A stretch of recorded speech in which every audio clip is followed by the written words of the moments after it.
In the old backwoods of Louisiana, where the fog hangs low and the nights never truly fall silent, there lies a story older than the wooden beams of the estates that once ruled the land.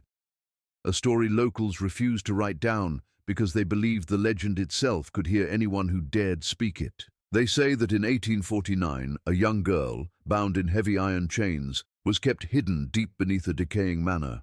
No one knew where she came from, or why the chains around her wrists were sealed with symbols no blacksmith could explain. But then the deaths began. 22 people, overseers, travelers, even fearless hunters, each found lifeless, their bodies marked by deep impressions, as if wrapped by cold, rusted metal. Some claimed it was a curse. Others believed it was vengeance. But the oldest voices in Louisiana say something far simpler. The girl in chains never died, and anyone who hears her story has already invited her to follow. Tonight, we open the door to a legend that should have stayed buried. This is the tale of the girl in chains, and the 22 souls she is said to have claimed. The earliest threads of the legend trace back to scattered accounts whispered among field workers, travelers, and isolated families living along the swamp borders of central Louisiana. These were people who rarely agreed on anything, yet they all described the same unsettling image: a young girl appearing at dusk, her movements restricted by heavy chains that dragged across the ground with a slow, metallic scrape. The origin of the chained figure was never stated directly. Instead, locals insisted she belonged to the land before the land belonged to anyone, suggesting that the legend predated the estates later built there. People did not refer to her as a spirit or a person. She was spoken of as an unresolved presence, something caught between two states, tied to a past no one could clearly identify. The consistency of these descriptions, shared across communities that seldom interacted, formed the earliest basis for the folklore. As travelers began documenting the rural paths of Louisiana during the mid-1800s, scattered diary entries added further texture to the story. One traveler described hearing iron striking stone in an otherwise empty night, followed by a faint voice repeating short, unintelligible phrases. Another wrote of spotting a lone figure near an abandoned shed, the silhouette appearing to sway as if suspended or restrained. None of these accounts mentioned violence directly, nor did they claim to witness anything supernatural with certainty. What gave the reports weight was the environment surrounding them. Dense woods where sound traveled unpredictably, sudden drops in temperature, and long stretches of land where a person could vanish without notice. These travelers were not storytellers seeking attention. Their accounts were noted in journals meant for personal record, lending them an unintended authenticity that future listeners struggled to dismiss. Locals incorporated these sightings into older oral traditions, merging existing fears with new observations. Elders spoke of the land having a memory, insisting that certain events left impressions strong enough to manifest as repeated apparitions. In this interpretation, the chained girl was not a ghost, but the echo of a forgotten tragedy, resurfacing whenever conditions matched those of its origin. Children were warned not to wander into certain areas after sunset, not because of predators or criminals, but because the presence in chains was believed to react to movement and sound. People described hearing the dragging of metal before any visual sighting occurred, and many took it as a signal to retreat quietly and avoid drawing attention. These guidelines were followed not out of superstition alone, but from years of shared experience in isolated communities where survival depended on respecting local warnings. The legend evolved further when abandoned architectural structures became part of the narrative. Old cellars, collapsed storage rooms, and unused underground passages were examined by those curious enough to investigate. A few reported finding sections of rusted chain embedded into stone walls, though the origins of these artifacts were never verified. Some structures were believed to be older than the estate record suggested, leading to speculation that the chains belonged to an earlier period entirely unrelated to plantation activity. This uncertainty contributed to the folklore's endurance. People were less concerned with establishing historical accuracy and more focused on interpreting the physical evidence as confirmation of the girl's existence. Every rusted link, every mark on stone, and every unexplained structural modification became fuel for the growing myth. Over time, the chained figure became a point of convergence for fear, curiosity, and unresolved local history. the inability to determine whether she represented a singular event or a composite of multiple tragedies made the story increasingly resilient. It adapted to the anxieties of each generation, shifting from a simple local warning into a broader regional legend. This evolution was driven by the atmosphere of Louisiana's backwoods, places where the boundary between natural and uncanny experiences felt thinner. The chained girl became emblematic of these blurred lines, a presence that appeared rooted in both environment and memory. People avoided dismissing the story outright, not because they believed every detail, but because they had experienced enough unexplained events in the region to accept that some phenomena resisted clear interpretation. The first whispers began quietly, carried on the humid Louisiana air like a warning no one wanted to heed. People spoke in hushed tones about the strange disappearances, almost as if naming the victims aloud might summon the same fate. Travelers who had passed near the old estate reported seeing flickering lights through the dense fog that blanketed the swamplands at night. At first, the locals dismissed the events as coincidence or misfortune, chalking up the missing laborers, hunters, and even wandering drifters to the treacherous terrain. But soon, the sheer number of unexplained deaths became impossible to ignore. One by one, 22 individuals vanished or were found lifeless under circumstances that defied reason, and the fear that gripped the community grew heavy, like the oppressive Louisiana summer heat. Those who survived to tell their tales spoke of details so horrifying that even seasoned plantation workers would shiver in disbelief. Bodies were discovered in places that made no sense, deep in the swamps, behind locked doors in abandoned rooms, or chained to objects that seemed far too heavy for any human to move. Some bore strange marks, impressions that looked like they had been made by iron restraints, yet no one could explain who had applied them or why. Others showed signs of extreme terror in their final moments, eyes wide, fingers clawing at the ground, and faces frozen in expressions of panic and disbelief. Each death seemed carefully orchestrated, leaving no clue as to how it had happened, and the lack of explanation only deepened the sense of dread surrounding the estate and the girl in chains rumored to inhabit it. As the tally of the dead grew, the atmosphere around the plantation became suffocating with suspicion and paranoia. Families of the victims spoke of hearing the clanging of chains at night, the soft scuff of footsteps that vanished into thin air, and whispers carried on the wind that could not be traced to any source. Livestock began dying under strange circumstances. Doors that were securely locked would swing open on their own, and servants reported feelings of being watched even when alone.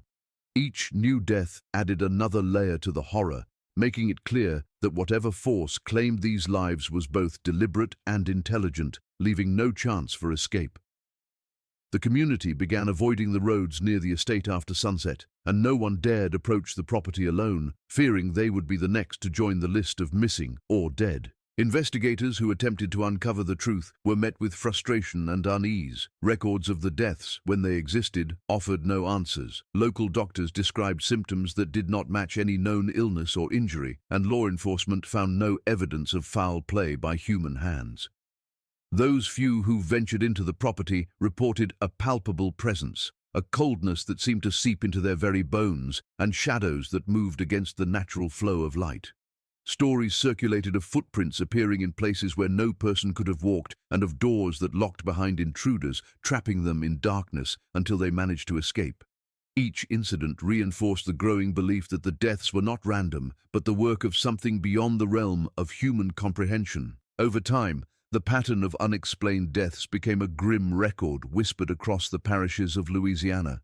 People began marking calendars with the days when new victims disappeared, noting a rhythm that no one could explain. Travelers from other towns avoided the area entirely, and rumors spread that the girl in chains had claimed her 22nd soul, yet the legend persisted that she had only just begun. The story of each death was retold, embroidered with new details, and each telling reinforced the haunting certainty that anyone who approached the estate might not leave unscathed. Fear became the currency of the land, and the legacy of the 22 victims lingered in the collective memory of all who lived near the fog-shrouded estate, leaving a trail of questions that refused to be answered. From the very first night the girl in chains was rumored to appear, the estate was said to be alive with a presence no living person could explain.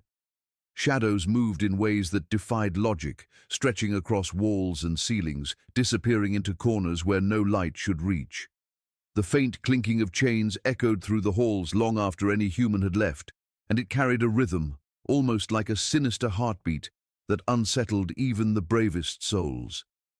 Travelers passing nearby swore that the fog rolling off the swamps was unnaturally thick around the property, curling around trees and broken fences as though it were protecting something, or warning intruders to stay away. Even the moon seemed reluctant to illuminate the estate, hiding it in darkness that felt deliberate, suffocating, and alive. Those unfortunate enough to witness her presence spoke of fleeting glimpses. A pale figure, hair matted and wild, eyes glinting with a strange intelligence, her wrists bound by chains that dragged along the floor. The metallic rattle would precede her appearance, announcing a presence that no human could account for. Sometimes she was seen silently watching from windows, at other times gliding through hallways without leaving a footprint. Those who encountered her directly reported feelings of extreme cold, as if the warmth of life itself were being drained from their bodies. Animals refused to enter the property, growling at shadows only they seemed to notice, and even the bravest hunters turned back in fear, claiming they had been followed by unseen eyes or felt the invisible tug of heavy chains at their ankles. The estate became a theater of inexplicable phenomena, where ordinary laws of nature appeared suspended. Doors would slam violently without wind, candles would extinguish in mid-air, and mirrors reflected images that weren't there when glanced at directly. Some visitors swore they heard whispers in a language they could not understand, soft murmurs that seemed to come from the walls themselves, recounting secrets no living soul should know. The chains, ever present, seemed almost sentient, shifting, scraping, or tightening without cause. Each sighting and encounter layered a sense of dread so thick that fear became a companion to anyone who entered the property. Even those who only heard stories found themselves looking over their shoulders at night, imagining the clinking of chains just beyond their vision. Locals began weaving the supernatural into the legend, claiming that the girl was not merely a trapped soul but something far older and far more vengeful. Some believed she was bound to the land by a curse, an ancient magic older than the estate itself, feeding on fear and despair. Others insisted she was the embodiment of all the suffering that had ever taken place on the property, a spectre forged from the horrors and injustices of the past, destined to haunt any who trespassed. Witnesses often described a sensation of being pulled toward her by an unseen force, a compulsion to step closer to the shadowy figure until panic overcame reason. Even in broad daylight, there were reports of her apparition moving between the fog and the sunlight, impossible to catch, yet always watching, always present. Over the years, the supernatural incidents became the defining characteristic of the estate, more terrifying than any mortal threat. People who stayed too long in the vicinity reported sudden vertigo, a sense of their own limbs not belonging to them, or hearing their name whispered in voices that were unmistakably human but impossibly disembodied. Travelers often abandoned their wagons, leaving behind supplies and possessions in their haste to escape. The chains clanging became more than a sound. It became a warning, a marker of inevitable doom for anyone who dared to approach the girl in chains. As the stories circulated, the estate took on a life of its own in the collective imagination, where the supernatural was not only real but relentless, patient, and utterly indifferent to human reasoning. Louisiana in 1849 was a land steeped in contradictions, a place where wealth and decay coexisted under the same scorching sun, and where the past never truly faded from the present. Plantations stretched across the landscape like skeletal fingers, each estate a monument to the power and cruelty of its owners. Beneath the grand columns and manicured gardens lay hidden corners of darkness, basements where chains hung from the ceilings, attics where whispers of sorrow lingered, and swamplands that seemed to breathe with the memories of those who had vanished. The social and economic structures of the time created a world where fear and superstition could flourish, and stories of ghostly apparitions, curses, and vengeance were not only tolerated but eagerly passed along as warnings. In such a climate, a legend like the girl in chains could emerge, fusing historical reality with the unrelenting weight of folklore. The year 1849 was particularly turbulent in Louisiana. Tensions between plantation owners, freedmen, and enslaved people created a volatile atmosphere, one where rumors could spread unchecked and secrets were traded in whispers rather than words. Disease was common, travel was perilous, and the swamps themselves were treacherous, hiding quicksand, snakes, and crocodiles in places no outsider would dare tread. Against this backdrop, the mysterious deaths attributed to the girl in chains seemed almost plausible to locals who had seen neighbors vanish without explanation or return from the swamp only to speak of shapes moving in the mist. History itself in those years was a living, breathing thing in Louisiana, and the line between recorded events and whispered legend was thin, often impossible to discern. Estates like the one associated with the girl were more than mere homes. They were microcosms of society, with complex hierarchies and hidden tensions. The servants, laborers, and occasional trespassers who moved through the halls were acutely aware of the stories of vanished souls and strange phenomena, and they became part of the legend simply by their proximity. Letters and journals from the period mention unexplained events, though many are coded or vague, hinting at occurrences that could not be spoken of openly. The estate itself seemed to record these stories, absorbing the fear, the sorrow, and the chaos into its very walls. In this way, the legend of the girl in chains was inseparable from the reality of life in 1849 Louisiana, and every historical detail added a layer of dread to the narrative that would haunt generations. The broader cultural context also amplified the horror of the tale.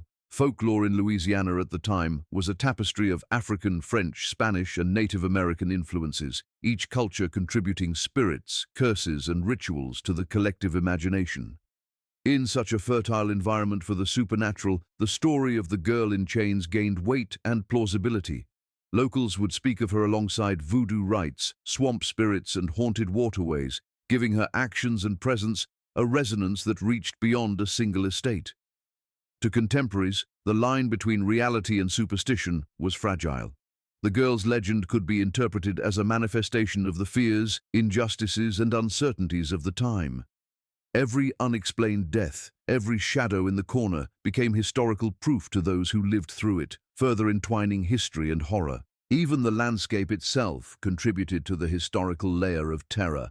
Thick swamps, cypress forests, and winding bayous created natural barriers that isolated the estate, making it a perfect breeding ground for stories that thrived in darkness and isolation. The land had been witness to decades of struggle, labor, and loss, and in some ways, the girl in chains was born from that very soil. Maps from the era show only sparse settlements, and travelers' diaries speak of the eerie quiet that fell over the land at dusk, interrupted only by the distant cry of birds or the splash of unseen creatures. In this historical context, the legend was inseparable from the time and place. It was a story grounded in a real, tangible past, yet it carried with it an aura of something timeless, something that could never be fully understood or explained. The estate where the girl in chains was said to dwell became more than a place on a map. It became a warning etched into the memories of all who lived nearby. Stories of her presence were carried from one generation to the next, whispered around hearths, and shared in frightened tones among children who dared not venture too far from their homes after nightfall. Travelers who passed through the swamps reported seeing flickers of movement in the mist, shadows that seemed to cling to them for miles, or hearing the faint metallic clink of chains even when no building was in sight. Every account, whether exaggerated or true, served to reinforce the notion that the girl in chains had left a mark on the land that could not be erased, a legacy that endured as much through fear as through fact. The cursed nature of the estate became apparent to anyone who dared to spend time there, even for the briefest moments. Doors that had been securely locked would open on their own, windows would shudder as though something unseen were forcing them, and furniture sometimes shifted overnight without explanation. Those who tried to renovate or inhabit the house reported accidents that ranged from the minor to the deadly, as if the property itself resisted human interference. Animals refused to stay, plants withered inexplicably, and the air always seemed heavier, carrying with it a coldness that chilled the bone. People began to speak of a presence that was patient, intelligent, and determined to maintain its dominion, as if the girl in chains had woven herself into the very essence of the estate and would not allow it to be disturbed without consequence. Over the years, the story of the girl in chains grew into a cautionary tale, one that travelers, hunters, and locals all repeated with slight variations. Some claimed she demanded a toll from anyone who trespassed, taking a piece of their soul, their sanity, or, in some versions, their life. Others spoke of her as a restless spirit who could not move on until her anger and suffering had been acknowledged, a spectral guardian of the horrors hidden within the estate's walls. Each retelling added new layers to the legend, ensuring that her presence was never forgotten and that anyone who dared to approach the estate did so with extreme caution. Fear, in this sense, became part of her legacy, a binding force that connected the living to the dead in a way that was both immediate and enduring. The cursed legacy also extended to the surrounding land, where locals reported strange occurrences far from the estate itself. Travelers reported feeling an inexplicable pull toward the property, a compulsion that could not be resisted, and many who tried to escape found themselves retracing their steps, drawn back as if by invisible chains. Crops failed mysteriously in the nearby fields, animals would avoid certain areas entirely, and even the weather seemed to conspire, with storms and fog descending at moments that could not be predicted. The girl in chains became more than a figure. She became an unseen force entwined with the land, enforcing her presence through both direct and indirect means. Her legacy was no longer confined to stories. It was a tangible influence, shaping the behavior and choices of all who encountered the estate or its surroundings. By the time the estate fell into ruin, the legend had grown to mythical proportions. The girl in chains was no longer simply a spectral figure. She was a symbol of the enduring power of fear, suffering, and vengeance embedded in the fabric of the land itself. Locals avoided the area entirely, leaving it to decay under the oppressive weight of history and superstition, and the story of the 22 victims who had vanished remained a cautionary tale for anyone who might consider venturing too close. Travelers carried the warnings far beyond the swamps of Louisiana, and the cursed legacy of the girl in chains persisted in oral tradition, folklore, and whispered rumors, ensuring that her story would continue to haunt the imagination of anyone who dared to hear it.